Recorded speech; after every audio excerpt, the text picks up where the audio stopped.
statut. Donc ce rendez-vous statut du mois d'avril qui a un sujet qui est à la fois d'actualité, mais à la fois finalement qui est en vigueur depuis quelques années déjà. Il s'agit du RIFSEP. Alors c'est un acronyme assez sexy qui veut dire régime indemnitaire tenant compte des fonctions, des suggestions, de l'expertise et de l'engagement professionnel. Donc ce rendez-vous statut sera animé par Rebecca Robert et Estelle Marty. Donc n'hésitez pas, comme d'habitude, à poser vos questions via le chat. Alors on va être nombreux ce matin, donc on va essayer de privilégier le chat pour répondre à vos questions. On s'est organisé, Charline Bernade tient le chat, donc pour le coup, on va relayer vos questions sans difficulté. Voilà, n'ayez crainte, posez toutes les questions que vous avez dans le chat et on essaiera vraiment d'y répondre au mieux que possible. Donc Rebecca, je vous laisse la main et je souhaite à tout le monde un très bon rendez-vous statut. Bonjour à tous et à toutes. Alors au sommaire de ce rendez-vous statut, ce rendez-vous statut va s'organiser en 3 parties. On a construit cette présentation en la voulant pratique. L'idée, c'est pas qu'elle soit trop théorique, même si on amènera des éléments théoriques. L'idée, c'est que vous repartiez avec des clés pratiques qui vous permettront, nous l'espérons, d'avoir des bons réflexes au moment d'établir vos délibérations relatives au RIFSEP. On est parti du constat qu'on a beaucoup de documentation déjà disponible, alors de manière générale sur pas mal de sites internet, mais aussi sur notre documentation interne au CDG 81, puisqu'on a un livret, un guide qui sont très détaillés. Donc ce qu'on va faire ce matin, c'est faire d'abord un rapide rappel du cadre juridique et des grands principes du RIFSEP, avant de décortiquer la délibération pas à pas, en repartant de chaque article de la délibération et en déclinant les explications associées. Avant de finir sur l'intervention d'Estelle Marty, qui vous expliquera un petit peu la philosophie du RIFSEP et comment animer une politique indemnitaire au sein de votre collectivité. Comme le disait Karine, on fera des petites pauses régulièrement pour répondre à vos questionnements que vous pouvez poser dans le chat. Donc voilà, par thématique, on fera des petites pauses et on répondra à vos questions au fur et à mesure. Voilà, on va commencer par le cadre juridique du RIFSEP qui a été instauré par décret, alors il date un petit peu maintenant, de 2014. C'est ce décret qui a institué le RIFSEP pour tous les fonctionnaires d'État, qui est transposable aux fonctionnaires territoriaux en vertu du principe de parité. Donc c'est un décret qui remplace, le RIFSEP remplace les différents dispositifs antérieurs. Alors ils étaient, le système de primes était jusque-là très complexe, très fragmenté, ça nuisait à sa lisibilité. Voilà, l'objectif du RIFSEP, c'est de rationaliser et simplifier ce paysage indemnitaire. Le RIFSEP, alors il faut savoir que la mise en place du RIFSEP n'est pas un élément obligatoire, c'est un élément qui est facultatif et qui complète le traitement qui lui est obligatoire et ses accessoires. Donc vous avez à l'écran les éléments qui sont obligatoires, le traitement indiciaire brut, le supplément familial de traitement, la nouvelle bonification indiciaire et autres primes qui sont instituées par des textes. En vertu, ce qu'on pourra rajouter, c'est qu'en vertu du principe de libre administration des collectivités, les organes délibérants peuvent fixer les régimes indemnitaires de leurs agents dans le respect, comme vous le disiez, du principe de parité. L'organe délibérant va être compétent, on le verra tout au long de la présentation, pour instituer les éléments qu'il constitue. Ça va être à la fois déterminer les bénéficiaires, les montants de plafond, mais aussi les conditions d'attribution. Les composantes du RIFSEP, alors il se décline en 2 parts. Le RIFSEP est fondé sur une première part liée à la nature des fonctions des agents et leur expérience professionnelle, qui donne lieu au versement d'un IFSE, une indemnité de fonction, de suggestion et d'expertise, qui va constituer la part fixe du RIFSEP. Donc c'est une part qui est obligatoire. Elle est basée sur à la fois le niveau de responsabilité et d'expertise du poste et l'expérience professionnelle de l'agent. Le CIA, lui, le complément indemnitaire annuel, valorise la manière de servir et l'engagement professionnel de l'agent. Donc c'est une part qui, elle, est facultative. Les règles de cumul. L'IFSE et le CIA sont exclusifs de toute autre prime ou indemnité qui sont liés aux fonctions et à la manière de servir. En revanche, ils sont cumulables avec, par exemple, tous les frais qui sont engagés au titre de l'activité professionnelle, qui n'ont pas vocation à compenser ni la manière de servir, ni les contraintes ou des sujétions liées au poste, mais aussi tout ce qui est compensation de perte de pouvoir d'achat, les indemnités compensatrices de hausse de CSG, JPA quand elles s'appliquent, toutes les sujétions qui sont liées à la durée du travail, les IHTS, les astreintes, les permanences, toutes les indemnités compensant le travail des jours fériés ou du dimanche. Et plus globalement, les primes de performance collective, vous les avez à l'écran, les indemnités forfaitaires élections qui n'ont pas vocation à s'appliquer ou à compenser une sujétion. Voilà, il faut pas que, on ne peut pas avoir de cumul de primes ayant le même objet. Les étapes de la mise en œuvre du RIFSEP, une méthodologie relativement simple. Il s'agit de déterminer les groupes de fonctions par cotation des postes ou autre méthode de comparaison que nous verrons par la suite. Le CST doit être consulté préalablement à la mise en œuvre, enfin à l'adoption de la délibération et à la mise en œuvre. Donc d'abord, on fait ce travail d'état des lieux, d'analyse des fonctions qu'on détaillera un petit peu plus loin dans la présentation. En deuxième étape, on consulte le CST. Vous le verrez, il y aura des petites particularités pour les collectivités qui sont affiliées au CST du CDG.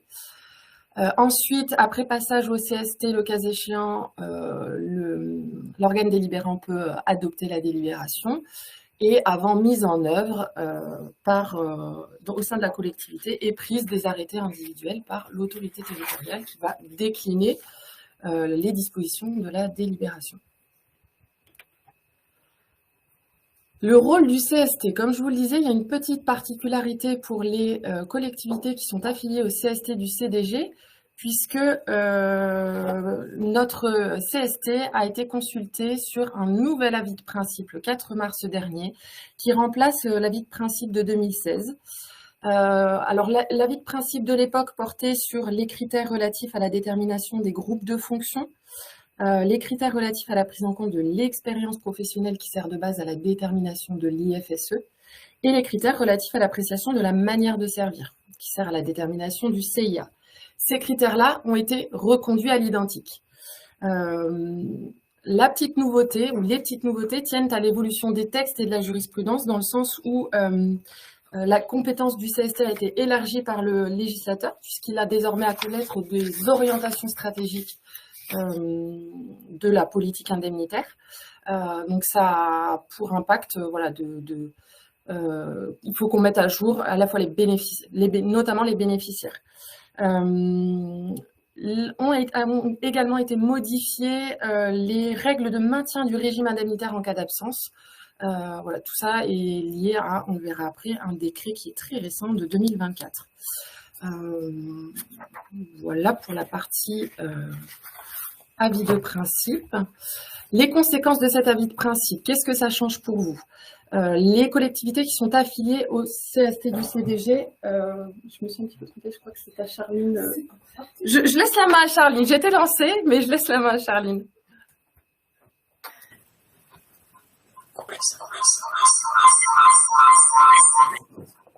Merci. Merci Rebecca. C'est pas grave, tu pouvais continuer. C'était très bien. Il n'y avait pas de questions dans le chat, donc je pense que tout le monde suit bien. Mais je vais prendre le relais. Du coup, par rapport à cet avis de principe, comme vous l'a dit Rebecca. Alors, attendez les filles, il y a un écho terrible. En offre du RIFSEP. Charline. Pour les collectivités qui sont affiliées au CST du CDG, de saisir le CST dès lors que les termes de la délibération respectent les termes de l'avis de principe. Donc, ces termes-là, on va vous les définir au fur et à mesure de la présentation, ne vous inquiétez pas. Ce sera présenté thématique. Il y a un écho terrible, il y a un micro ouvert. On vous croirait enfermé dans une église, c'est une truc de fou. Je vais vous dire. Ouais.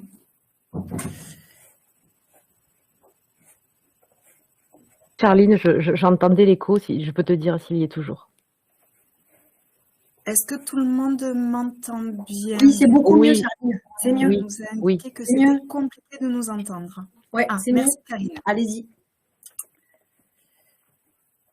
Donc, les collectivités qui sont affiliées au CST du CDG, vous pouvez Utilisez cet avis de principe en citant l'avis du principe du 4 mars 2025 et non plus l'avis du principe de 2016 que vous aviez l'habitude de prendre. Et vous n'avez pas besoin de ressaisir le CST. Vous prenez directement la délibération modèle qui suit l'avis de principe.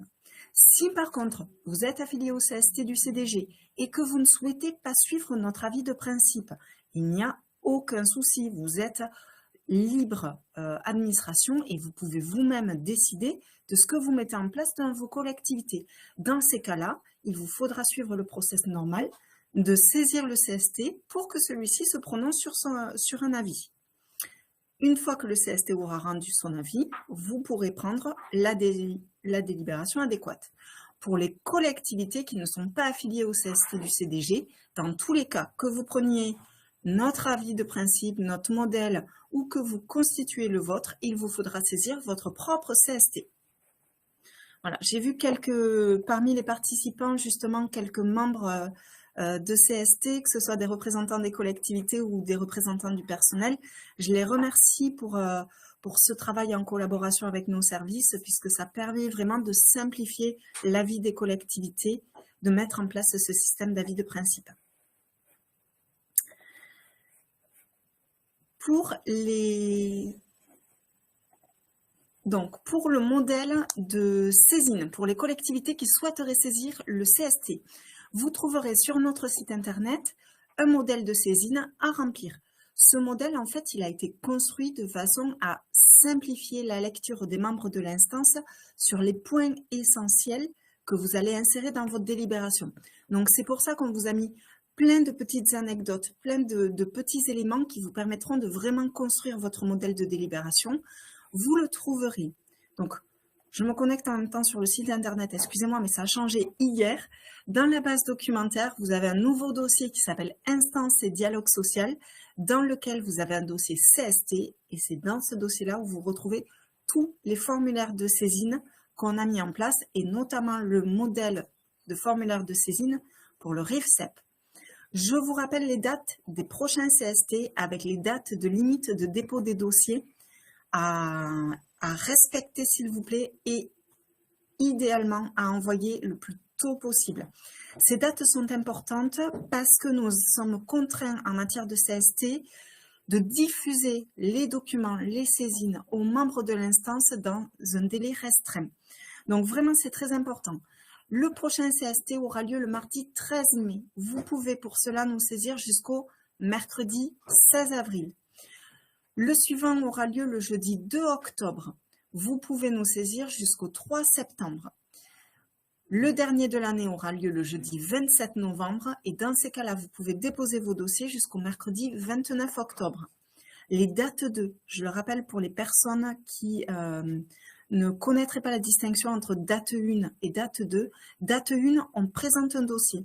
Si votre dossier est refusé à l'unanimité des membres du collège des représentants du personnel, il doit automatiquement repasser en CST 2. Donc, cette fameuse date 2 qu'on a derrière. Vous ne pouvez pas acter votre délibération en date 1 si vous n'avez pas eu un avis favorable minimum à la majorité des membres du représentant du personnel. J'insiste bien dessus puisque pour ceux qui ont déjà saisi le CST, vous avez deux avis qui sont émis. Un avis des membres des représentants du personnel, un avis des membres des représentants de la collectivité. N'oubliez pas que si vous avez un refus à l'unanimité des membres des représentants du personnel, le dossier passe en CST2 et vous ne pourrez prendre votre délibération qu'après cette date. Donc, ça peut avoir un impact sur l'organisation de vos conseils municipaux, de vos conseils de syndicats, etc. Voilà. J'espère avoir été claire sur ces éléments et je rends la parole à ma collègue. Merci Charline. Sur notre plateforme, comme je vous l'indiquais en début de présentation, vous retrouverez sur le site internet du CDG dans la base documentaire rémunération, indemnités et primes un certain nombre de documents explicatifs très détaillé. Je pense au livret relatif au RIFSEP, qui a été réalisé dans le cadre d'un groupe de travail régional Occitanie, avec les CDG 11, 31, 34, 48, 65 pour la petite dédicace. Également un guide méthodologique et notre modèle de délibération qui a été actualisé des dernières modifications, notamment de l'avis de principe, étant entendu que même si vous êtes collectivité non affiliée au CDG, vous pouvez tout à fait vous baser sur ce modèle de délibération. La seule différence étant que vous ne pouvez pas vous raccrocher à cet avis de principe, mais le fond de la délibération est tout à fait applicable de la même manière. Est-ce que vous avez des questions? Est-ce qu'on peut peut-être faire un petit point sur les questions sur le chat qui correspondraient à cette première partie? On a plus de questions sur le... Et du coup, ce sera évoqué dans la partie... Bon. Charline me dit qu'on a beaucoup de questions relatives au CIA, mais on abordera ces questions-là un petit peu plus tard dans la présentation. Donc, je vous propose qu'on fasse un point à ce moment-là sur ces points-là. S'il n'y a pas de questions relatives à ce cadre juridique, on va passer à la délibération pas à pas. Voilà les thématiques qu'on va aborder. La manière dont on a pensé la présentation, comme je vous le disais, c'est de reprendre article par article la délibération.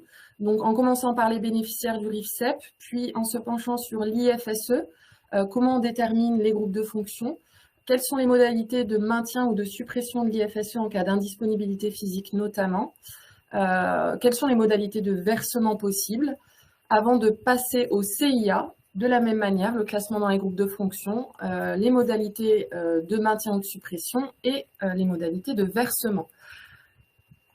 On va commencer avec les bénéficiaires du RIFSEP de manière générale.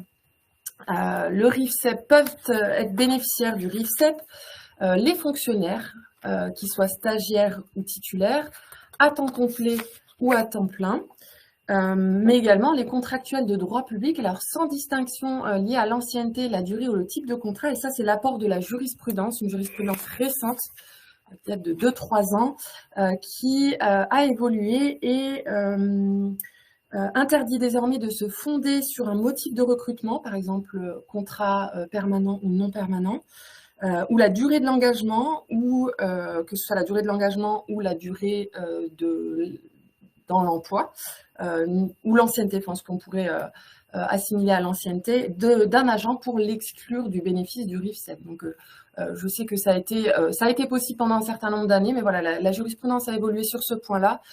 Donc on a intégré cette modification dans le cadre de la délibération et des travaux liés à l'avis de principe. En revanche, sont exclus du bénéfice du RIFSEP les agents qui relèvent du droit privé. Ça peut être les contrats aidés, les apprentis ou tout autre agent dont le régime juridique n'est pas le régime de droit public. Sont également exclus les vacataires. Ce qui veut dire, en termes très pratico-pratiques pour vous, si vous souhaitez, collectivité affiliée au CST du CDG, exclure les contractuels du bénéfice du RIFSEP, c'est tout à fait possible. Vous devrez toutefois saisir le CST de manière indépendante dès lors que l'avis de principe, notre avis de principe qui a été adopté en mars dernier, inclut les contractuels au bénéfice du RIFSEP. Si on bascule maintenant sur l'IFSE à proprement parler et les groupes de fonctions. L'IFSE, c'est, je vous le rappelle, la part qui vise à valoriser des sujétions particulières liées aux fonctions occupées par l'agent. Elle est décorrélée complètement de la manière de servir, qui, elle, fait l'objet d'un CIA, nous le verrons après. L'IFSE, elle valorise, comme je vous le disais, des contraintes et des sujétions liées aux fonctions occupées par l'agent. Comment est-ce qu'on va procéder? On va procéder à une analyse des fonctions. Donc, je parle bien de fonctions, c'est vraiment décorrélé de la notion de grade. La classification des agents au sein d'un groupe de fonctions va permettre de déterminer le socle indemnitaire qui est susceptible d'être alloué aux agents. Donc, ces groupes de fonctions vont regrouper par catégorie hiérarchique les postes pour lesquels le niveau de responsabilité, d'expertise, la qualification, la technicité, les sujétions particulières, par exemple liées aux horaires, on les verra dans la slide suivante, sont considérés comme similaires et permettent de les regrouper au sein d'un même groupe. On est ainsi donc sur une logique qui est fonctionnelle.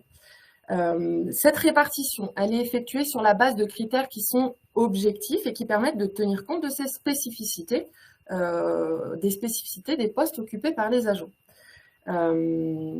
La circulaire, donc ça c'est sur la partie critères. L'avis de principe a déterminé un certain nombre de critères qui se veut très large. Donc, ce sont les mêmes critères depuis que ceux qui étaient déjà validés par l'avis de principe du comité technique en 2016. Nous les verrons un petit peu après. Ils se veulent très larges. Voilà, dans la même logique que pour les bénéficiaires, si les collectivités affiliées au CST du CDG souhaitent adopter des critères différents, si tant est qu'ils arrivent à en trouver, parce qu'on a balayé quand même relativement large sur les critères et sous-critères, il faudrait saisir le CST de la même manière, de manière indépendante, puisque on serait, comme l'expliquait Charline tout à l'heure, sur une délibération qui dérogerait au terme de l'avis de principe. Voilà, une fois, alors le classement dans les groupes de fonctions peut se faire, alors se fait par catégorie hiérarchique. La circulaire qui est applicable à la fonction publique de l'État préconise de répartir les postes selon un nombre défini de groupes de fonctions. Alors, elle recommande, par exemple, pour la catégorie A, de répartir au plus dans 4 groupes, 3 groupes pour la catégorie B et 2 groupes pour la catégorie C. À chacun de ces groupes de fonctions sont associés des montants maximum d'IFSE qui peuvent être alloués aux agents, qui doivent être définis dans la délibération. Et ces montants plafonds sont encadrés par les plafonds de la fonction publique d'État. Donc, il n'est pas possible de dépasser en vertu du principe de parité.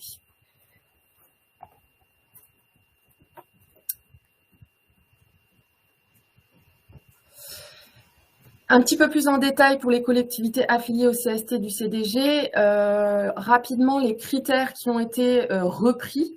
Le premier lié aux fonctions, alors ça va être, on les a répartis dans 3 groupes. Tout ce qui concerne l'encadrement, la coordination, le pilotage, la conception, on va valoriser les responsabilités. Est-ce que l'agent est amené à aborder des dossiers stratégiques, à conduire des projets? Voilà, ça va englober cette première thématique. Une autre thématique est liée à la technicité, à l'expertise, l'expérience ou la qualification. Est-ce que le poste nécessite l'acquisition ou la mobilisation de compétences plus ou moins complexes? Une troisième catégorie va concerner toutes les sujétions particulières ou degrés d'exposition au poste. Alors, est-ce que le poste est exposé à des sujétions particulières, par exemple travail de nuit, travail décalé?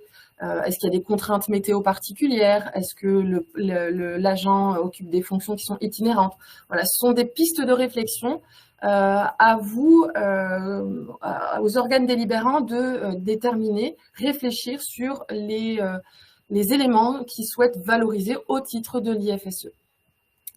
Autre critère qui doit être pris en compte dans le cadre de l'IFSE, c'est l'expérience professionnelle, entendue comme expérience dans d'autres domaines, entendue comme la diversité des parcours. Est-ce que j'ai eu un parcours public, privé? Est-ce que j'ai eu beaucoup de mobilité au cours de ma carrière? Voilà pour la première partie. La connaissance de l'environnement de travail. Est-ce que l'agent est amené à avoir une multiplicité d'interlocuteurs, de partenaires? Est-il dans des circuits de décision multiples, complexes? Y a-t-il de la polyvalence sur le poste? Voilà, ce sont des critères et sous-critères que vous pouvez intégrer dans vos réflexions. Voilà, et puis dernière catégorie ou critère, la capacité à exploiter les acquis de l'expérience. Cette notion d'expérience doit, selon nous, être prise en compte dans l'IFSE afin de ne pas dénaturer l'esprit du texte circulaire, notamment qui précise que l'IFSE doit également reposer sur la prise en compte de l'expérience. Je vais peut-être laisser la main à Sandra sur cette partie très pratique. concernant la cotation des postes et la manière, la méthodologie selon laquelle on peut évaluer les postes. Oui, effectivement, je prends le relais, je suis avec ma collègue Rebecca. Bonjour à tous. C'est une partie effectivement qui fait suite à des travaux que nous avions menés conjointement avec d'autres centres de gestion, qui consistait à vous proposer une méthodologie et des outils pratiques pour vous permettre justement de définir les groupes de fonctions et de pouvoir répartir les différents agents en fonction de leur métier, des suggestions et des critères que vous souhaitiez mettre en avant pour les classer dans les groupes de fonctions. Bien sûr que ce travail, c'est un travail préparatoire. En principe, il n'est pas communicable ni aux agents, ni bien sûr aux membres du CST et ne doit pas figurer dans la délibération. Alors, ces outils que nous vous proposons, en fait, on a deux méthodes que vous trouverez aussi sur notre site internet et dans les guides et modèles qu'on a mis à votre disposition. Donc, le premier, c'est un tableur Excel relativement complet dans lequel, effectivement, sont repris tous les critères qu'on a pu imaginer sur les trois grandes familles qui permettent justement de classer les agents les métiers des agents dans les groupes de fonctions. Vous verrez, il y a plusieurs onglets, voilà. Donc, vous pouvez mettre bien sûr le système de points que vous souhaitez. L'idée étant d'obtenir un total de points par mission, par métier, et de voir en fait finalement si c'est cohérent avec les suggestions, les missions, les responsabilités que vous souhaitez valoriser. Ça vous donne une base de travail pour effectivement pouvoir dire telle personne, je vais la mettre en B2, telle personne, je la mets en B1, ou je la mets en C3, etc. Ça, c'est le premier outil. Donc, si vous souhaitez, alors, il paraît comme ça complexe, mais en fait, quand vous commencez à travailler dessus, quand vous le prenez pas à pas, vous allez voir, il est quand même relativement abordable aussi, à condition, bien sûr, d'avoir défini avec avec l'autorité territoriale vraiment les critères que vous souhaitez valoriser et le cas échéant changer le nombre de points que vous pouvez attribuer en fonction de tel ou tel critère selon l'importance que vous voulez lui donner. Il existe également une deuxième méthode qu'on avait appelée une méthode par comparaison. Donc Estelle, tu pourras compléter si nécessaire. Alors c'est tout simplement une approche beaucoup plus simplifiée qui permet aux collectivités qui ont un organigramme qui est relativement bien précisé, assez clair et assez lisible, avec vraiment des différents niveaux hiérarchiques au sein même des catégories, puisqu'on conservera toujours la logique de la catégorie hiérarchique, qui vous permet d'une simple lecture souvent de pouvoir justifier que vous avez mis telle fonction en B2, B3, A4, etc. Donc c'est la deuxième méthode qu'on vous propose, c'est la méthode par comparaison. C'est tout simplement la lecture de l'organigramme s'il vous paraît suffisamment adapté à ce que vous souhaitez faire du régime indemnitaire. Voilà, c'était juste pour vous présenter les deux méthodes qu'on vous propose d'utiliser pour pouvoir effectivement classer vos agents, les répartir dans les groupes de fonctions en fonction bien sûr de leur métier et tout en respectant toujours la logique de la catégorie hiérarchique. Je sais pas si c'est clair. Oui.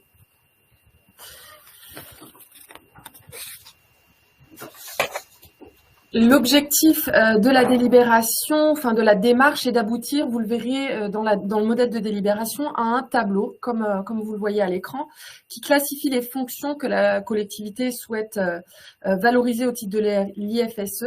Donc voilà, le tableau par catégorie hiérarchique, les groupes en sous-catégories, et au sein de chacun de ces groupes, vous aurez, en fonction de l'analyse des fonctions selon la méthode de la comparaison ou la méthode de la cotation qu'a évoquée Sandra, vous aurez classé vos emplois au sein des groupes de fonctions. Alors, sur le tableau que vous voyez affiché à l'écran, il n'y a qu'une fonction par groupe, mais évidemment, si vous estimez que plusieurs fonctions relèvent d'un même groupe, il est tout à fait possible de mettre plusieurs emplois au sein d'un même groupe.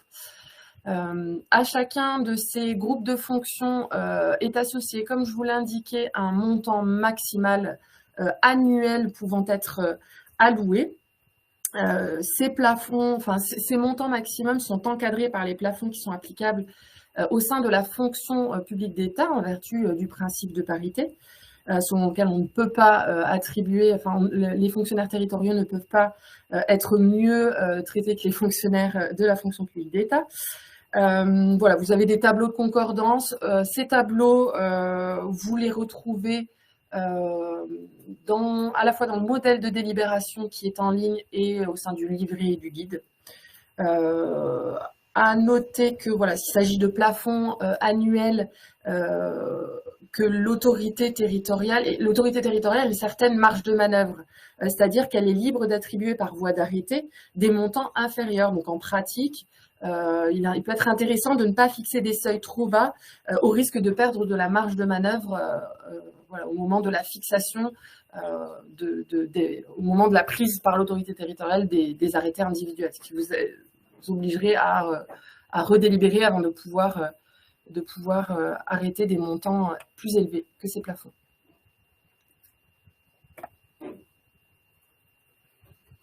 Voilà, les plafonds applicables dans la fonction publique d'État, je vous les ai indiqués également à l'écran. Vous les retrouvez dans la délibération et dans les livrets.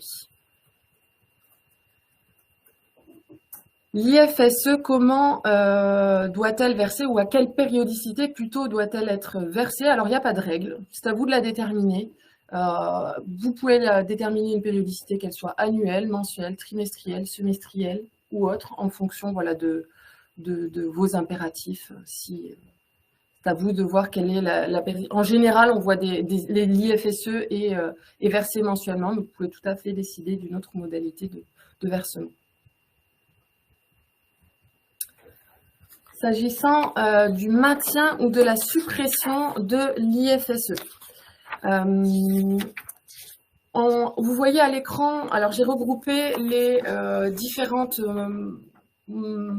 les différents motifs d'absence par thématique. Donc, on a les congés annuels RTT, les congés qui sont liés à la parentalité, donc maternité, paternité, accueil, adoption, et en rose, alors non pas qu'ils soient traités de la même manière, mais les congés liés à l'indisponibilité physique, sur lequel on fera un zoom sur la diapositive suivante. Seul le cas de l'absence pour congé de maternité, paternité, accueil et adoption est envisagé par le CGFP. Il n'y a pas de modulation possible dans ce cas. Les agents ont droit au maintien de leur régime indemnitaire dans les mêmes proportions que le traitement. Il faut savoir que aucune disposition législative ou réglementaire ne fixe les conditions de versement des primes et indemnités en cas d'indisponibilité physique dans la fonction publique. Alors, quelque chose que je n'ai pas précisé d'emblée, mais pour ces congés liés à l'indisponibilité physique, en l'absence de mention particulière dans votre délibération, le principe, c'est que le RIFSEP n'est pas maintenu. Il faut se rappeler que c'est un régime qui est facultatif, qui n'est pas obligatoire. Donc, si vous voulez prévoir le maintien du régime indemnitaire pour ces congés, il faut le prévoir spécifiquement. Alors, il y a certaines limites qui sont prévues par les textes. Pour le CMO, il est possible de maintenir le RIFSEP, mais dans la limite du traitement, c'est-à-dire 90% désormais depuis la réforme relative à l'indemnisation des CMO, ou 50% du traitement passé les 3 premiers mois pour les fonctionnaires ou voilà, en fonction de l'ancienneté pour les contractuels. Il est tout à fait possible de moduler le RIFSEP, c'est-à-dire prévoir une modalité de calcul inférieure, enfin, par exemple prévoir un barème en fonction de l'absence, c'est possible dès lors que ça ne dépasse pas la limite du traitement, c'est-à-dire 90% ou 50% du traitement. Et il est possible de le supprimer en ne prévoyant rien de particulier dans votre délibération. Pour le CLM et le congé de grave maladie, le congé longue maladie et le congé de grave maladie, un texte récent de 2004, un décret est venu ouvrir la possibilité, jusque-là c'était interdit, c'était pas possible, est venu ouvrir la possibilité de maintenir le RIFSEP, alors dans certaines limites, 33% la première année, 60% la deuxième et la troisième année. Et comme pour le CMO, il est possible de moduler dans ces limites ou de ne rien prévoir de particulier. Pour le CLD, il n'est toujours pas possible de le maintenir, donc il n'est pas possible de prévoir, y compris par délibération, de maintenir le régime indemnitaire, le RIFSEP. Ce n'a pas été prévu par les textes. Et pour le CITIS, le régime indemnitaire est maintenu. Un petit zoom sur l'indisponibilité physique. Alors, j'ai dit pas mal de choses déjà dans la slide précédente, mais voilà, il n'y a pas de droit au maintien en l'absence de mention de la délibération. Pour les collectivités affiliées au CST du CDG, si vous souhaitez déroger à ce qui est prévu dans l'avis de principe qui figure en gras dans la présentation, il vous faudra saisir le CST. Alors, qu'est-ce qui a été prévu dans l'avis de principe validé en mars dernier? Pour le CMO, il a été prévu que le RIFSEP suit le sort du traitement. Donc 90% les 3 premiers mois ou premier, deuxième ou troisième mois pour les contractuels et 50% après cette période-là. Pour les congés de longue maladie et de grave maladie, l'avis de principe s'est calé sur les textes, à savoir la possibilité de maintenir dans la limite de 33% du RIFSEP du traitement la première année et 60% la deuxième et la troisième année. Comme je vous le disais, il est tout à fait possible de prévoir des modalités différentes, auquel cas vous devrez saisir le CST. Alors, beaucoup parlé des collectivités affiliées au CST du CDG, mais pour les collectivités non affiliées au CST du CDG, vous pouvez prévoir l'une ou l'autre des modalités, étant entendu que systématiquement, vous devrez consulter votre CST. Est-ce qu'à ce stade, on a des questions qui méritent? 2 questions, Rebecca. La première, c'est quid du temps partiel thérapeutique? Le temps partiel thérapeutique.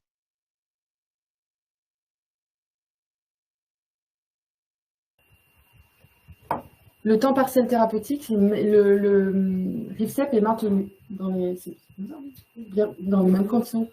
Comment? Il est maintenu. Oui. Oui. Oui. Le RIFSEP est maintenu dans les proportions du temps de travail. Je me permets juste une intervention, les filles. On m'entend ou pas? Juste une petite vérification sur... Voilà. Est-ce qu'en attendant, Charline, tu as une autre question? Estelle, vous pouvez y aller, on vous entend. Ah, oui, on m'entend. Oui, Okay. on vous entend. Une question qui concerne la mise en place du CIA annuel pour l'ensemble des agents. C'est les filles qui ne nous entendent pas, je crois. Pardon. Oui. Charline, Attribuer un complément CIA mensuel à un moment donné à un agent, suite par exemple à une mission exceptionnelle, avec bien sûr un arrêté d'attribution individuelle de l'agent. alors attendez, on va essayer de s'organiser là. Est-ce que Charline, est-ce que vous m'entendez? Je pense que Charline m'entend. Là, on est sur l'IFSE. On va peut-être on pourra peut-être rebalayer les principes liés au CIA. Et ensuite, on traitera cette question à ce moment-là, si vous voulez Les bien. filles, est-ce que vous m'entendez? Rebecca, Il y a des questions qui concernent l'IFSE. Les filles, on m'entend pas? Vous m'entendez pas? Ok.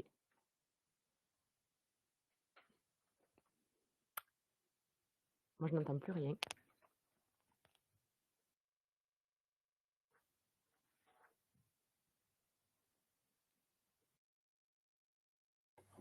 décidément, ces visios, c'est toujours la Joël, joie. est-ce que tu souhaites intervenir?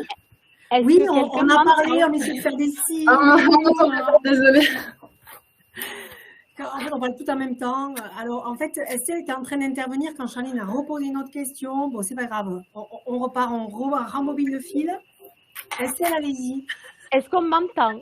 Oui, on vous entend, Estelle. Montez votre micro, enfin, votre son, vous êtes faible, mais on vous entend. D'accord. Alors, juste, Rebecca, je me permets une intervention sur le temps partiel thérapeutique. Oui, maintenant, en fait, avant, on n'avait pas de précision dans le décret sur le sort des primes en passage à temps partiel. Aujourd'hui, il est maintenu, si vous souhaitez suivre le décret de 2010, vous maintenez le sort des primes en passage en temps partiel. Voilà, c'est 100% de traitement, 100% de primes. En gros, c'est ça. Voilà. Merci Estelle. Donc, Charline avait posé sa question. Vous pouvez essayer de répondre à la question de Charline. La question de Charline, relevé du CIA, alors je proposais qu'on la traite au moment où on aura abordé le bien entendu, mais c'est pour ça, il n'y a pas de souci. Ok, d'accord. Allez-y. Est-ce qu'il y a d'autres questions qui concernent l'IFSE, peut-être? Est-ce qu'il est maintenu en cas d'accident de travail? Oui. Est-ce que l'IFSE est maintenu en cas d'accident de travail, donc en cas de CITIS? Oui, il est maintenu. Alors, je vois une question. Qu'en est-il des contractuels? Contrats saisonniers, le montant de l'IFSE peut-il être déterminé pour ce type de contrat et quel montant minimum? Alors, le montant, est-ce qu'il peut être déterminé pour ce type de contrat? Oui. En revanche, comme on vous l'indiquait au début de la présentation, la jurisprudence a évolué et il n'est plus possible d'exclure un certain contrat en raison du motif. Par exemple, exclure les contrats non permanents, exclure les contrats permanents ou exclure les contrats saisonniers. C'est soit tous les contractuels, soit aucun contractuel. Il n'est pas possible de faire une distinction. C'est la jurisprudence qui nous l'a précisé en 2022. Selon le type de contrat, la durée de l'engagement, par exemple, je ne prends que les contrats de plus d'1 an ou plus de 6 mois. Je ne veux pas valoriser les contrats courts. Ça, ce n'est plus possible. Ça s'explique par le fait que l'IFSE a pour vocation de valoriser des fonctions. Donc, que les fonctions soient occupées par un agent 1 mois, 2 mois, 3 mois, 6 mois dans le cadre d'un contrat saisonnier ou d'un contrat permanent, dès lors que son emploi figure dans les groupes de fonctions dans la délibération, il doit recevoir l'IFSE. Quel est le montant minimum? Alors, il n'y a pas de montant minimum dans la fonction publique territoriale. Ce n'est pas obligatoire de fixer un montant minimum. Nous, on vous recommande de vous en arrêter au plafond, de mettre en place qu'un plafond qui laisse relativement large et qui laisse de la souplesse à l'autorité territoriale au moment de la fixation des montants individuels. C'est quelque chose peut-être, Sandra? On a une question de Madame Amiel. Au prochain mandat, faut-il remettre la demande au CST si nous avons déjà du RIFSEP? Au prochain mandat, devons-nous mettre? Non, la délibération court jusqu'à ce qu'elle soit abrogée par une nouvelle délibération ou qu'elle soit abrogée tout court. Donc non, il n'est pas nécessaire. Le changement de mandat n'est pas un motif pour remettre à plat le RIFSEP. Et non, vous pouvez tout à fait continuer à fonctionner avec la délibération que vous aviez prise jusqu'alors. Si bien sûr l'autorité territoriale qui sera élue, si elle est différente, souhaite maintenir le système de RIFSEP en l'état. Donc non, pas d'obligation avec le nouveau mandat. On a une question qui concerne au-delà des 90 jours de maladie ordinaire. Doit-on délibérer pour un maintien à 50%? Alors, au-delà des 90 jours de maladie ordinaire pour les fonctionnaires, doit-on délibérer pour un maintien à 50%? Non. Alors, il s'agit que votre délibération prévoit le maintien du RIFSEP en cas de maladie ordinaire. Si elle ne prévoit rien du tout, le RIFSEP ne peut être maintenu. En revanche, si la délibération précise que le maintien du RIFSEP suit le sort du traitement, vous n'avez pas à être... cette mention est suffisamment explicite. C'est-à-dire qu'au moment du passage à 50%, automatiquement, le RIFSEP est maintenu. Dans la proportion du traitement. Voilà. Doit-on systématiquement faire un arrêté, même pour un contractuel, avec un contrat de 2 jours? Doit-on systématiquement faire un arrêté, même pour un contractuel, avec un contrat de 2 jours? Alors, systématiquement faire un arrêté, la difficulté qu'on aura, effectivement, c'est le fait de savoir si la trésorerie ne sollicite pas comme pièce justificative sur la ligne régime indemnitaire, même pour un contrat de 2 jours. Si elle sollicite le justificatif, vous serez effectivement obligé de lui produire un justificatif qui pourra être, qui sera forcément un arrêté. Sauf si vous avez effectivement prévu dans le contrat de la personne qu'elle aurait droit à du régime indemnitaire à hauteur d'une telle somme. Dans ce cas-là, la production du contrat suffit puisque le montant est indiqué.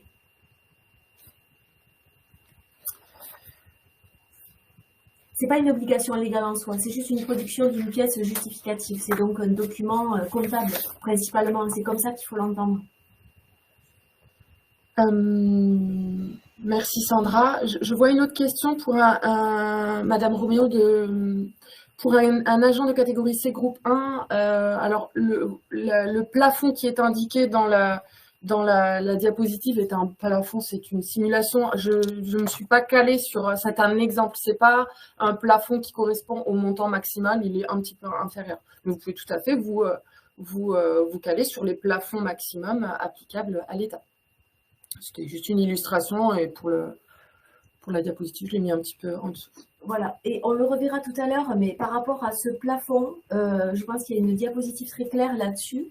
Vous verrez que dans la mesure où l'autorité territoriale respecte le plafond IFSE et CIA additionnés, pour le versement de l'un ou de l'autre, ça suffit. Mais je pense que tu le reprendras oui, après. Oui. Vous verrez, vous comprendrez peut-être plus facilement avec un schéma, oui. Si la délibération précisée de l'ancienneté pour les contractuels, doit-on délibérer à nouveau? On vous le conseille.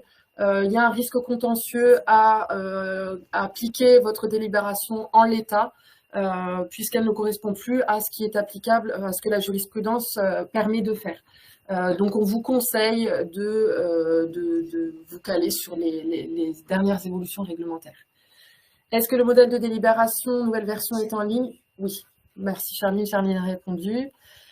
Pour un agent contractuel, l'IFSE est-elle cumulable avec la prime de fin de contrat? Oui, ce sont deux objets qui sont différents. La prime de fin de contrat n'a pas pour vocation de compenser ni une sujétion liée au poste, ni la manière de servir. Donc, mais elle a pour objet de compenser la précarité d'un contrat court. Donc oui, c'est tout à fait possible. Il y a une question effectivement qui est posée par Madame ou Monsieur René, excusez-moi, voilà, par rapport aux soignants. Donc si effectivement, on ne parle là bien sûr que du RIFSEP et les règles dont on vous parle de maintien ou de suppression en cas d'absence pour indisponibilité physique ne sont valables que pour le RIFSEP. Si toutefois les soignants ne sont pas encore éligibles au RIFSEP et que vous leur appliquez des primes spécifiques, vous devez regarder dans la réglementation spécifique à ces primes applicables aux soignants, quel est le sort des primes en cas d'absence. On a à peu près tous les cas de figure possibles. Donc il faut bien regarder quel est le décret qui a créé cette prime, quel est le texte fondateur. Et en général, dans les textes fondateurs pour l'attribution de ces primes individuelles, enfin spécifiques, on peut avoir des précisions sur le maintien des primes en cas d'absence, ou bien éventuellement un abattement, etc. Si rien n'est mentionné, il faut toujours revenir au principe que vous a effectivement expliqué Rebecca au départ, c'est que si la délibération ne prévoit rien, si la réglementation ne prévoit rien, si l'agent n'est pas là, il n'y a pas de versement de primes. Le régime indemnitaire est toujours facultatif. Donc, dans tous les cas, vous êtes tout à fait fondé, si l'agent n'est pas présent, à lui supprimer le versement de son régime indemnitaire. Je pense qu'on a fait à peu près le tour des questions relatives à l'IFSE. On va continuer la présentation avec le CIA. Le CIA qui est basé sur la manière de servir de l'agent et son engagement professionnel qui sont évalués par rapport aux critères de l'entretien professionnel qui avait fait l'objet déjà d'une validation par le CST du CDG. Il est donc un petit rappel préalable, le CIA est un complément facultatif. Ce n'est pas une obligation pour la collectivité de le prévoir. Tu voulais le prévoir? Si, de le verser. Oui, c'est de le verser. Oui, la précision de Sandra, il est obligatoire de le prévoir, mais pas de le verser. C'est puisqu'il est lié à, contrairement à l'IFSE qui compense des sujétions liées au poste, le CIA, lui, est lié à la manière de servir à l'engagement professionnel, qui font l'objet d'une évaluation dans le cadre de l'entretien professionnel. Donc, il n'est pas en fonction des résultats de cette évaluation, c'est à l'autorité territoriale d'apprécier si l'agent a droit au versement du CIA. Pour justifier, moduler le versement du CIA, vous pouvez utiliser tout ou partie des critères utilisés pour l'entretien professionnel à prévoir dans votre délibération. Il y a 8 critères pour chacune des thématiques que vous voyez à l'écran: les résultats professionnels obtenus et la réalisation des objectifs, les compétences professionnelles et techniques, les qualités relationnelles et la capacité d'encadrement, d'expertise ou à exercer des fonctions d'un niveau supérieur qui font l'objet de 8 sous-catégories. Le CST a noté dans son avis de principe, comme je vous le disais, a validé le recours aux critères retenus lors de l'entretien pro en 2015 et au compte-rendu d'entretien. Le CIA n'a pas vocation à être reconduit automatiquement d'une année sur l'autre. Il est dépendant de l'engagement professionnel et de la manière de servir, donc il est attribué de manière facultative. Votre délibération prévoira pour chacune des catégories, des groupes par catégorie, un montant maximal annuel, étant entendu que l'autorité territoriale fixe ses montants individuels dans le respect des plafonds de cette délibération, lesquels plafonds de la délibération respectent, encore une fois, les plafonds applicables à l'État, que vous retrouvez ici sur cette diapositive.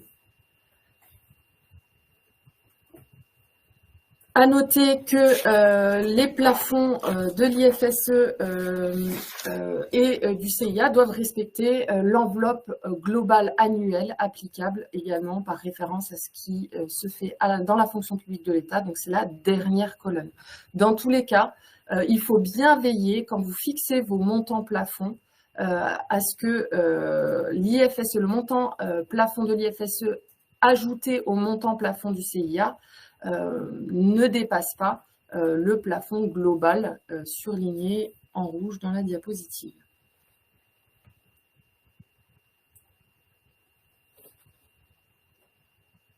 Sur le versement du CIA, comme pour l'IFSE, à vous de prévoir, à la délibération de prévoir la périodicité de versement qui peut être annuelle, mensuelle, trimestrielle ou semestrielle. C'est là qu'on peut répondre à la question de Mme Benchama, effectivement. Alors, oui, ça semble intéressant de répondre, Mme Benchama, à votre question. Vous devez, dans tous les cas, vérifier ce que prévoit votre délibération par rapport à la périodicité de versement de votre CIA. Votre question portait sur la possibilité, si la délibération prévoyait un versement à une périodicité précise, on va dire par exemple semestrielle, était-il possible de verser exceptionnellement pour un mois en cours au titre d'une mission qui aurait été réalisée de manière ponctuelle du régime indemnitaire du CIA en supplément? La réponse pour moi c'est plutôt non. Par contre, rien ne vous empêche, lorsque vous allez verser le CIA pour le semestre qui suit, de prévoir un versement par arrêté qui serait supérieur et qui comprendrait justement cette fameuse petite prime que vous souhaitiez accorder à votre agent pour l'exécution de ces missions ponctuelles. Ça vous permet comme ça de valoriser votre agent tout en lui en respectant la périodicité que vous avez fixée par délibération. Est-ce que mes collègues confirment et est-ce que vous trouvez ça clair? Oui. Très clair. Donc il vaut mieux éviter des versements qui ne seraient pas effectivement qui ne respecteraient pas la périodicité qu'a prévue votre délibération. Voilà. Et trouver, alors là, c'est une façon un petit peu de contourner. Dans tous les cas, sachez que vous devez toujours être dans la limite du plafond de ce qu'a prévu votre délibération, y compris si vous versez une prime exceptionnelle. Sinon, il va vous falloir redélibérer pour augmenter vos plafonds. C'est très clair. Si on remonte un petit peu les questions, étant donné que le CIA est facultatif, comment faut-il le faire apparaître sur la délibération? Alors, comme on le précisait tout à l'heure, il faut prévoir le CIA. Après, la mise en œuvre pratique relève d'un arrêté pris par l'autorité territoriale. Je pense qu'on a fait le tour. Je redescends les questions. Est-ce qu'il y en a d'autres sur le CIA? Oui, en l'absence d'entretien professionnel, l'autorité territoriale peut-elle verser au CIA? Dans la mesure. Alors c'est toute la difficulté du système. On nous dit bien que que le CIA il est versé en fonction de la manière de servir. Or, le seul outil que permet le statut pour évaluer la manière de servir des agents, c'est par définition l'entretien professionnel. Donc en théorie, ça voudrait dire que s'il n'y a pas d'entretien professionnel, on ne verse pas de CIA aux agents puisqu'on n'est pas censé avoir pu évaluer selon le seul outil à notre disposition sa valeur professionnelle. Donc moi, je considère que, alors la réponse est oui, de manière très orthodoxe, on va dire, c'est pas d'entretien professionnel, pas de versement de CIA, mais autant dire que là, si c'est de votre faute, si c'est vous qui n'avez pas organisé, vous, employeur, qui n'avez pas organisé l'entretien professionnel, vous ne pouvez pas vous prévaloir de votre propre manquement. Donc non, ça ne suffirait pas pour vous à justifier en tout cas le non-versement d'un CIA. La question qui se pose, effectivement, mais je pense que tu as déjà répondu à ça, c'est en cas d'absence de l'agent pour le CIA. On l'aborde juste alors après. On va l'aborder juste après. Une autre question, comment peut-on intégrer le CIA mensuellement si cette indemnité peut être supprimée ou baissée? Il y a un décalage de versement du CIA, c'est évalué, c'est versé en N+1 par rapport à une évaluation qui aurait été menée sur l'année N. Donc voilà. J'ai l'impression qu'on arrive au bout des questions. Sur le maintien ou la suppression du CIA en cas d'absence.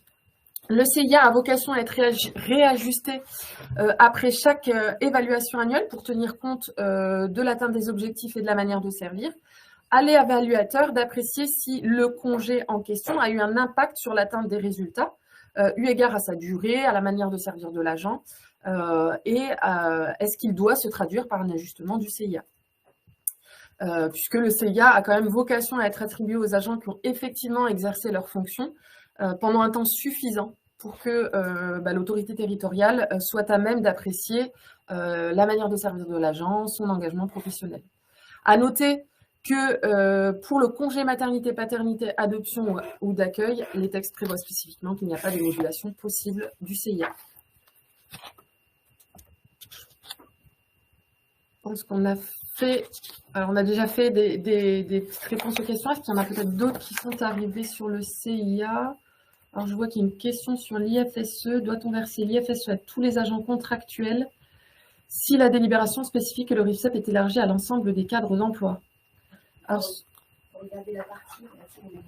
oui, alors il faut que vous regardiez déjà dans l'article bénéficiaire, est-ce que les agents contractuels sont inclus dans les bénéficiaires avant de vérifier si, et si c'est le cas, est-ce que l'emploi occupé par l'agent contractuel figure dans les emplois éligibles au RIFSEP. Donc effectivement, la délibération ne peut pas avoir d'effet rétroactif, mais on le verra juste après. Je pense qu'on a fait le tour. Voilà, sur la date d'effet de la délibération, pas de rétroactivité possible. Elle entre en vigueur à compter de la transmission de la délibération au contrôle de légalité. Est-ce que le montant du CIA est nécessairement inférieur au montant de l'IFSE? Sandra. Alors là, on va faire une réponse de Normand. Alors, c'est pas effectivement, on ne trouve aucune disposition dans les textes qui va vous dire que c'est forcément inférieur, surtout qu'en plus, c'est franchement le plafond qui s'applique aux employeurs territoriaux, tout confondu. Mais il faut bien se dire que l'esprit du texte, et ça a été rappelé par la jurisprudence, c'est effectivement de verser une part de CIA qui soit moins importante que la part d'IFSE. Tout simplement pourquoi? Parce que ce qu'on doit valoriser en premier, ce sont bien les fonctions, les suggestions, l'expertise du poste qu'on a confié à l'agent, avant de mettre en avant son mérite professionnel, son engagement et sa valeur. Voilà. Maintenant, voilà, ça a été rappelé par la jurisprudence, c'est l'esprit du texte, mais jusqu'où irait-on dans une annulation juste sur la base de l'esprit du texte? Voilà, je me tourne aussi vers Estelle. Oui. C'est la circulaire effectivement de 2014 qui précisait que le CIA ne devait pas. Alors, oui, effectivement, même pour l'État, on avait même un pourcentage de CIA en fonction de la catégorie bouclier indemnitaire. Donc ça, c'est pas applicable parce que aux collectivités territoriales en vertu de leur principe du principe de libre administration. Voilà, c'est l'esprit du texte. Voilà, c'est quand même une notion juridique relativement vague. Estelle, je sais pas, tu voulais peut-être... Oui, vous m'entendez? Tu m'entends? Oui. Oui. Oui, je suis totalement d'accord avec toi. Effectivement, l'esprit du texte, c'est que le CIA ne doit pas dépasser un certain pourcentage du montant total. Après, en vertu du principe de libre administration, et à ma connaissance, on n'a pas de jurisprudence qui soit venue annuler du CIA supérieur à l'IFSE. Voilà, en gros. Alors, je vois qu'il y a un florilège de questions là. Attendez. Oui, je suis un peu perdue. Alors, il y a une question de Madame Amiel, si on remonte. Oui. Comment peut-on intégrer le CIA mensuellement si cette indemnité peut être supprimée ou baissée? Eh bien, parce qu'en fait, le CIA que vous versez, c'est sur les résultats d'entretien pro de l'année N-1. Donc, vous le baissez pas en cours de versement, vous le baissez pour l'année d'après, en fait. Voilà. Vous ne le modulez pas. Si vous avez décidé d'un versement de CIA mensuel, vous n'êtes pas censé le moduler en cours de route. Vous le modulez sur les résultats d'entretien professionnel de l'année qui suit. Alors, doit-on verser... Je continue, les filles? J'y vais ou pas? Oui, d'accord. Doit-on verser l'IFSE à tous les agents contractuels si la délibération spécifique que le RIFSEP est élargi à l'ensemble des cadres d'emploi? Déjà, du coup. Ok, oui, très bien. Après, est-ce que le montant du CIA est nécessaire? Oui, c'est bon, on a fait. La collectivité peut-elle ne rien verser aux agents, même s'il n'y a aucun souci envers leur travail et que la collectivité n'a rien à leur reprocher? Alors, oui, vous pourriez ne pas décider de verser du CIA parce que vous ne voulez pas vous engager dans une politique de valorisation de l'engagement professionnel et de reconnaissance de la manière de servir. Donc ça, c'est pas impossible. Après, si vos agents sont voilà, les résultats d'entretien professionnel démontrent qu'il n'y a pas de souci dans l'engagement professionnel, et ben oui, vous pouvez tout à fait verser du CIA. Il n'y a pas de souci. Mais je vais ajouter quelque chose qui me paraît. Alors, vous expliquez bien si la collectivité n'a rien à le reprocher. Si la collectivité n'a rien à reprocher à l'agent, il est quand même payé par le biais de son traitement indiciaire. Donc, il est payé pour rendre un service. La collectivité, on l'a dit, on ne le répétera jamais assez, on ne le répétera jamais assez. L'employeur est libre de vous donner un petit plus s'il le souhaite. Maintenant, ne rien avoir à vous reprocher n'est pas pour moi un critère pour permettre de vous verser un supplément si l'employeur ne le souhaite pas. C'est pas un dû, c'est ce que je... Voilà. Donc, soit il souhaite effectivement valoriser une partie de votre mérite professionnel, et dans ce cas-là, il l'a prévu par délibération, il vous verse du CIA.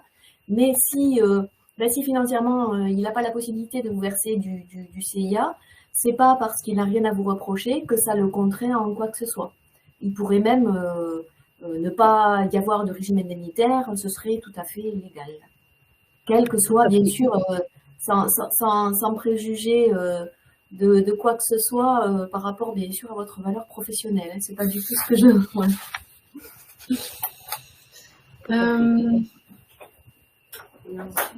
Alors, ensuite... Alors, on peut peut-être avancer et après on reprendra les questions, non? Oui. Je sais pas, après on va peut-être avancer un peu. Si vous avez... on va peut-être pas pouvoir répondre à toutes les questions, mais si vous en avez encore... parce que le temps que tourne et Estelle a aussi plein de choses intéressantes à vous expliquer. Si vous avez d'autres questions qui concernent des points spécifiques ou auxquels on n'aurait pas répondu, n'hésitez pas à nous les faire parvenir à l'adresse conseil juridique et on vous fera un retour sur ces questions. Et donc, passe à l'aile à Estelle pour la partie RIFSEP politique indemnitaire. Oui, donc on va parler voilà, de comment le RIFSEP peut être un outil. On m'entend parce qu'il n'y a plus de son là.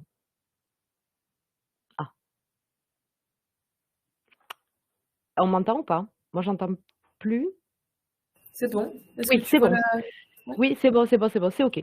Donc oui, avant de parler de politique indemnitaire, on va définir qu'est-ce que c'est, hein, la politique indemnitaire. Eh bien, c'est les orientations et les axes que les collectivités, les employeurs publics souhaitent mettre en place en matière d'attribution de primes et indemnités à leurs agences et toutes les règles et les dispositifs qui en encadrent donc l'attribution.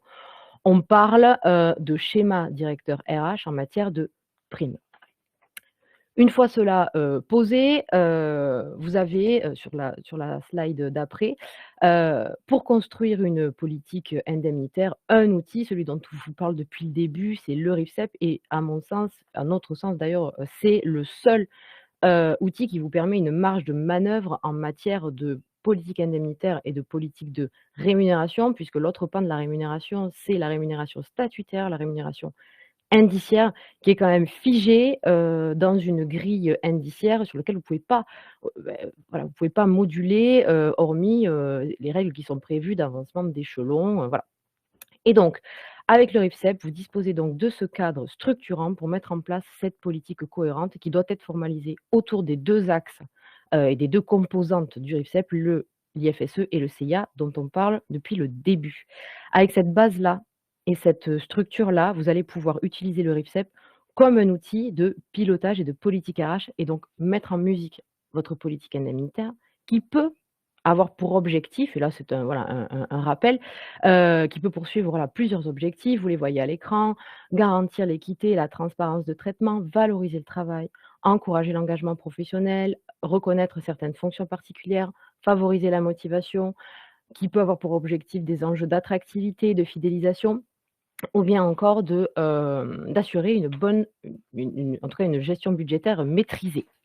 Et donc, avec, l'outil RIFSEP, qui est véritablement, voilà, un outil de politique et de pilotage RH, on va détailler toutes les petites pastilles que vous voyez à l'écran. Comment il peut être un outil de structuration et de reconnaissance des responsabilités, outil de dialogue social, outil d'équité et d'harmonisation, outil de valorisation, des agents, de pilotage et de prospective RH, et notamment de pilotage de la masse salariale et un outil d'attractivité. Et donc, sans plus attendre, on va rentrer dans le détail. RIFSEP, outil de structuration et de reconnaissance des emplois. Pourquoi? Eh bien, parce que d'une part, il permet d'établir visuellement une structuration des emplois avec la cartographie des postes que vous êtes amené à faire, la définition des groupes de fonctions, qui permet, qui vous permet, voilà, de disposer d'une vision claire des fonctions, des niveaux de responsabilité et des compétences. Ce que je veux vous dire par là, c'est qu'en mettant en place du RIFSEP, vous êtes obligé de vous pencher sur ces questions-là de niveau de fonction, de niveau de technicité et de niveau de responsabilité que vous mettez derrière les postes. Et ça vous pousse à coucher sur le papier cette structuration et donc par suite d'y apporter une certaine cohérence de rémunération. Le RIFSEP, il permet aussi de valoriser l'évolution des parcours professionnels et la reconnaissance de ces parcours-là, puisque vous pouvez reconnaître via une modulation du montant de l'IFSE la reconnaissance de compétences acquises, la prise de responsabilité accrue. Je pense à un agent qui change de fonction, bah, il a vocation à voir, il prend de nouvelles fonctions, de nouvelles responsabilités, il a vocation à voir son IFSE réévalué. On peut aussi moduler l'IFSE pour reconnaître l'expérience professionnelle de l'agent. C'est quand même une variable non négligeable de ce régime indemnitaire-là et qui, j'insiste, ne doit pas être confondue avec l'ancienneté. L'ancienneté, elle est valorisée par le cadencement de carrière. La valorisation de l'expérience professionnelle, ça n'a rien à voir. En tout cas, ce qu'il faut retenir, c'est qu'avec le RIFSEP, c'est l'occasion, voilà, de se pencher sur ces questions de structuration d'emploi, sur qu'est-ce que vous voulez mettre derrière la reconnaissance des parcours professionnels, et c'est ça, faire de la politique indemnitaire. Le RIFSEP, c'est aussi un outil d'équité et d'harmonisation. En tout cas, c'est l'occasion de se pencher sur ces questions-là. Alors, un outil d'harmonisation, comment? Eh bien, parce que déjà, c'est le nouveau régime indemnitaire qui est désormais unique et du coup bien plus lisible, qui va vous permettre, une fois votre cartographie des postes réalisée, d'avoir visuellement et de les réduire le cas échéant, les écarts indemnitaires injustifiés entre agents qui occupent des fonctions similaires. Le RIFSEP, c'est aussi un outil d'équité. Pourquoi et comment? Ben parce qu'il s'appuie, on l'a dit et redit, sur des critères qui ont été objectivés, sur des critères objectifs, et donc il permet le renforcement d'une équité de traitement, mais aussi une compréhension de ce régime indemnitaire par les agents et la garantie donc d'une cohérence interne. Sur cette partie-là, équité de traitement, compréhension, du système indemnitaire par les agents, ce qu'on conseille nous toujours au centre de gestion, c'est de ne pas oublier enfin en tout cas d'intégrer vos agents au processus d'élaboration du RIFSEP. Alors je suis pas en train de vous dire que c'est vos agents qui décident, c'est pas ça que je vous dis et bien sûr qu'il y a toujours des prérequis et des, intangibles, qui sont posés par les élus, par l'autorité territoriale ou l'assemblée délibérante. Mais il n'empêche que, pour que tous vos agents comprennent l'objectif poursuivi par la mise en place de ce RIFSEP, encore faut-il qu'il soit expliqué, lors de réunions de concertation, par exemple, ça sera bien plus parlant pour vos agents que juste de recevoir un arrêté, avec X montant de primes, sans comprendre pourquoi, il a ce montant-là. Alors le comprendre, ça ne veut pas dire l'accepter, on est bien d'accord, ça il y aura toujours à mon sens des mécontents, mais en tout cas, n'oubliez pas d'intégrer vos agents au processus, de mise en place ou de refonte du RIFSEP.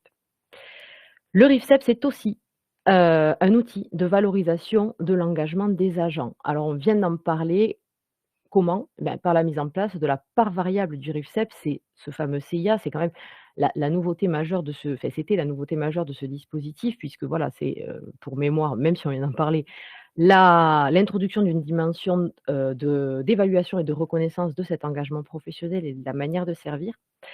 C'est ni plus ni moins le CIA qu'une forme de reconnaissance, une forme de voilà, de rémunération au mérite. Alors, je suis pas là pour lancer le débat sur est-ce que le mérite doit être récompensé par, la rémunération? Voilà, il y a les pour, il y a les contre. Le débat, il est pas là. Je vous dis juste qu'aujourd'hui, il y a un sujet, un véritable sujet là-dessus, et je vous invite à vraiment vous questionner sur qu'est-ce que vous voulez faire de ce CIA et comment vous voulez le mettre en place? Puisque, peut-être certains le savent, mais l'année dernière, on avait dans les tuyaux au niveau de l'ancien gouvernement un projet de réforme, de projet de loi réformant, la fonction publique et il y avait de prévu tout un pan concerné à la rémunération au mérite. Bon, ce projet est gelé compte tenu du changement de gouvernement, mais voilà, sachez que, la rémunération au mérite, je pense qu'à un moment donné, les employeurs territoriaux et les collectivités territoriales vont devoir se pencher sur la question et le levier pour ça, c'est le CIA qui peut encourager donc des comportements proactifs, développer la motivation de vos agents et on va voir comment. Puisque, mettre en place du CIA, c'est sur la slide, suivante, c'est pour une autorité territoriale qui voudrait, mettre en place ce que j'appelle du «vrai CIA» entre guillemets, c'est-à-dire modulé au regard des résultats d'entretien professionnel et de la reconnaissance de la manière de servir. C'est afficher aux yeux de ses agents sa volonté de reconnaître et de valoriser leur engagement professionnel. Mettre en place du CIA, c'est aussi développer bien sûr la motivation des agents à l'atteinte d'objectifs, qu'ils soient individuels ou collectifs. Parce qu'on peut avoir des objectifs de service. Hop, c'est la slide juste avant. Pardon. Voilà, on y revient. Voilà, c'est aussi développer la motivation des agents à l'atteinte d'objectifs, qu'ils soient individuels ou collectifs et c'est aussi mettre en place du CIA, responsabiliser en les accompagnant au préalable, hein, voilà, vos managers, les N+1, dans la façon qu'ils ont d'évaluer et de reconnaître la manière de servir et comment elle va être objectivée lors des entretiens professionnels. Voilà, la mise en place du CIA peut avoir tout ça comme conséquence et vous voyez bien qu'on est sur des enjeux de politique RH. Le CIA, le RIFSEP peut être aussi, et ça vous le savez, un outil d'attractivité et de fidélisation. Vous n'êtes pas sans savoir que la fonction publique territoriale fait face à des enjeux, voire des problématiques de recrutement, d'attractivité. Alors comment, il peut être levier, d'attractivité et de fidélisation? Mais parce que vous pouvez tout à fait décider de valoriser certains postes en tension ou bien que vous considérez comme stratégiques par rapport à vos projets et vous allez de ce fait attirer, des profils qu'on qualifie de qualifiés, et vous adapter à la réalité du marché du travail. Alors, on parle aujourd'hui de recrutement de talent. Derrière talent, je ne mets aucune connotation de statut, j'entends fonctionnaire ou contractuel. C'est pas ça, c'est pas il n'y a pas de classement dans mes propos, en tout cas, voilà. Mais je voudrais quand même faire une aparté sur les agents contractuels, et le fait de les intégrer ou pas, au bénéfice du RIFSEP. Hem Quand vous vous penchez sur vos bénéficiaires, ne vous dites pas, «Ah, je n'ai pas les agents contractuels parce que du coup je ne verserai pas de régime indemnitaire». Vous allez peut-être, parfois être confronté à la réalité du marché, c'est que, vous allez devoir recruter un agent contractuel et si vous n'avez pas intégré les agents contractuels comme des bénéficiaires au sein de votre délibération, vous allez être confronté à des problématiques de rémunération qui vont être beaucoup plus complexes. Vous allez devoir rémunérer un agent au regard d'une grille indiciaire qui du coup ne va plus correspondre avec la façon dont vous rémunérez vos agents fonctionnaires. Enfin voilà, vous allez vous exposer à des problématiques d'équité majeures au sein de votre collectivité. Donc attention quand on souhaite écarter les agents contractuels du bénéfice du RIFSEP. Une autre remarque là-dessus, sur l'attractivité et la fidélisation, sachez que est sorti tout récemment un rapport d'analyse qui s'appelle le baromètre Horizon RH 2025. C'est un rapport d'analyse qui met en lumière les tendances de l'emploi territorial et les grandes politiques RH qui ont été mises en avant par les collectivités territoriales. Le levier, encore numéro 1 d'attractivité qui a été mobilisé par les collectivités territoriales qui ont participé à cette enquête, c'est le levier, c'est le régime indemnitaire. Voilà, donc vous voyez bien qu'il y a quand même des enjeux d'attractivité derrière le RIFSEP. Le RIFSEP, c'est aussi un outil qui va vous permettre de maîtriser, qui va participer à la maîtrise de la masse salariale. Alors oui, le RIFSEP, ça ne sert pas qu'à... Ce n'est pas qu'un outil où on dépense des sous. On peut aussi faire de la maîtrise de la masse salariale avec l'outil RIFSEP. Comment? Parce que vous avez défini au préalable des plafonds et des enveloppes en conséquence. Donc, vous allez assurer une certaine maîtrise par rapport à ça. Le RIFSEP, il est quand même venu, pour ceux qui étaient dans la fonction publique avant le RIFSEP et qui se rappellent de l'ancien système de primes, il est quand même venu rationaliser et harmoniser tout cet ancien système de primes qui était un kaléidoscope de primes, hein, qui étaient souvent empilées les unes sur les autres, sans réelle cohérence, avec chacune sa méthodologie de calcul. Aujourd'hui, vous avez un système qui est harmonisé, qui vous permet quand même d'éviter les hausses désordonnées, hein. Outil de maîtrise de la masse salariale. Pourquoi? Mais parce que vous allez pouvoir aussi mieux anticiper l'évolution de vos dépenses, adapter votre politique indemnitaire à vos contraintes budgétaires et c'est une évidence, en disposant, en vous dotant, et moi je pense que c'est un indispensable, aujourd'hui, d'outils de suivi de ces dépenses-là, dans un contexte budgétaire, contraint. Si vous n'avez pas d'outils type le tableau de bord de suivi, et que vous ne vous dotez pas de certains indicateurs du suivi, ça va être difficile, de pouvoir, voilà, moduler, et de mesurer les impacts du RIFSEP sur votre masse salariale si vous n'avez pas d'outils de suivi en ce sens.